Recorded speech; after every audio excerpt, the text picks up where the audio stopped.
Assalamualaikum warahmatullahi wabarakatuh.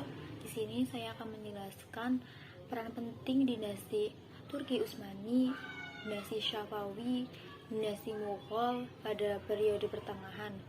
Yang pertama, dinasti Turki. Menurut Donald Coulter dalam buku The Ottoman Empire tahun 1700 sampai 1922, Turki Utsmani menaungi kaum muslim menganut Sunni dan Syiah hingga Kristen. Saat itu agama bukan hanya memberikan status, tetapi juga berfungsi sebagai pembentuk identitas seseorang atau kelompok. Dalam kompleks kekaisaran Turki Utsmani, perbedaan adalah sebuah pertanda yang digunakan untuk membedakan individu dan kelompok dari individu atau kelompok lainnya, dan bukan sebagai sumber konflik. Menurut John L. Esposito dalam buku The Oxford Encyclopedia of the Modern Islamic World, Khalifah Sulaiman yang berkuasa antara 1520 sampai 1566 menjadi salah satu figur penting kepemimpinan dinasti Turki Utsmani karena berhasil membuat produk perundang-undangan yang menjadi panduan bagi kelangan statusnya. Maka dari itu dia Sulaiman diberi gelar Al-Qurani, Al-Qauni. Produk hukum yang disebut Gaun itu mencakup antara soal sistem pajak, kriminal, aturan penyelaras adat masyarakat, pemerintah, sistem peradilan, keluarga, para penguasa hingga persoalan keamanan negara. Dalam sistem peradilan, dinasti Turki Utsmani menerapkan sistem syariat Islam yang disebut Qadi, yang hukum di laur syariat Islam yang disebut Syurbah. Selanjutnya yang kedua, dinasti Safawi. Dinasti Safawi adalah salah satu dinasti terpenting dalam sejarah Iran. Dinasti ini merupakan salah satu negeri Syiah terbesar semenjak runtuhnya dinasti Syiah Fatimiyah.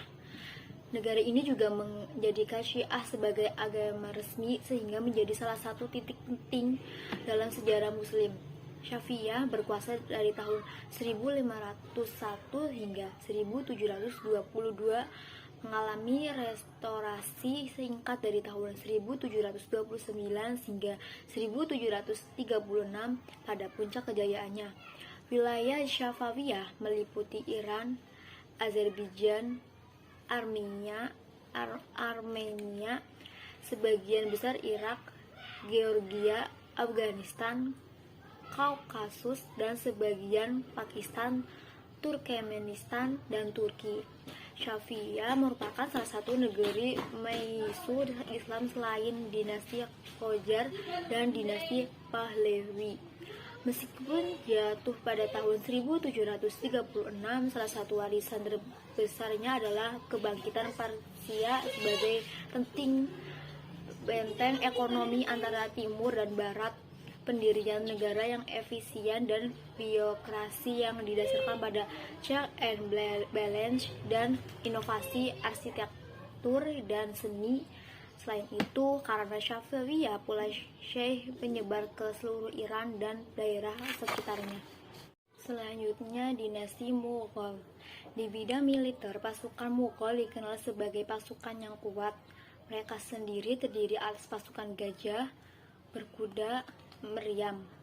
Wilayahnya dibagi dalam sistem distrik-distrik. Setiap distrik dikepalai Sipah Salar dan subdistrik dikepalai Fawidar.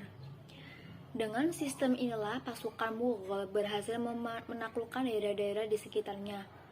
Kontribusi Mughal di bidang ekonomi adalah memajukan pertanian, terutama untuk tanaman padi, kacang, tebu, rempah-rempah, tembakau, dan kapas. Pemerintahan membentuk lembaga khusus untuk mengatur masalah pertanian.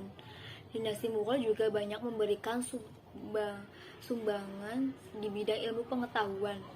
Sejak berdirinya kerajaan itu, banyak ilmuwan yang datang ke India untuk menuntut ilmu, bahkan istana Mughal pun menjadi pusat kebudayaan. Hal ini terjadi karena adanya dukungan dari penguasa, bangsawan, dan ulama. Di sini saya akan menjelaskan mengenai gambaran kondisi perkembangan Islam yang ada di Brebes. Islam mulai masuk ke Kabupaten Brebes sejak abad 15. Dalam buku Summa Oriental karya Tom Pires mencatat bahwa wilayah yang pertama kali didatangi saudagar Islam melalui jalur laut adalah daerah Losari. Daerah Losari itu sendiri merupakan daerah yang ada di wilayah Brebes, yang dahulunya bernama Al-Jarij, merupakan sebuah pelabuhan di bawah pimpinan Syah Badar yang masih memiliki pertalian darah dengan penguasa Demak. Losari telah ramai oleh kapal-kapal dagang dari berbagai negeri di Nusantara, serta dipengaruhi Islam sejak abad 15. Bukti sejarah lain terdapat peninggalan makam Pangeran Angke Wijaya, cucu dari Sunan Gunung Jati yang ditenggarai dari abad 16. Makam di Pulau Saren, Losari Lor itu membuktikan pengaruh Islam dan kekuasaan. Di desa Randu Sanga Wetan yang merupakan wilayah pesisir juga sebuah tokoh yang banyak disebut sebagai pendakwa dan penyebaran Islam. Jika melihat tripikal, maka wilayah pesisirlah yang pertama memperoleh dengan penyebaran Islam. Dalam perkembangannya, Islam mulai menambah dari pesisir hingga wilayah pegunungan. Hal tersebut dibuktikan dengan mulai berdirinya pondok pesantren di berbagai tempat.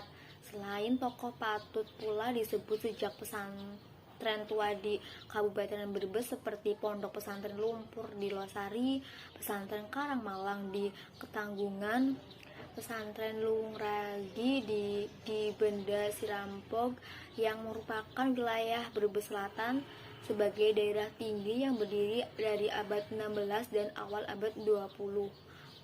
Di dalam pusat kota Brebes sendiri terdapat Masjid Agung Brebes yang dibangun pada masa Bupati Arya Singosari Panayuda II